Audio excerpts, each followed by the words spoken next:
Hey guys, strength workout for the day. We're going to do 6 rounds of 6 push presses.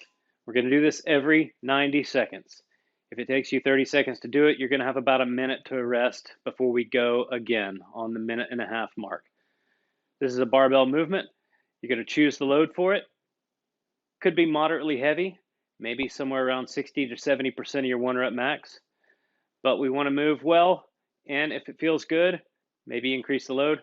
It could stay the same or it could decrease. It's up to you. We're going to do 6 rounds of this. This is a push press. This is an explosive movement.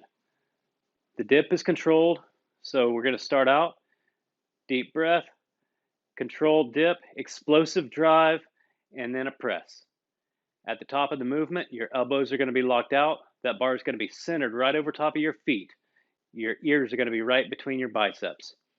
The movement is complete when your knees and hips and elbows are locked out and that bar is centered over the top of your body. 6 rounds, 6 push presses, every minute and a half. Have fun with this one.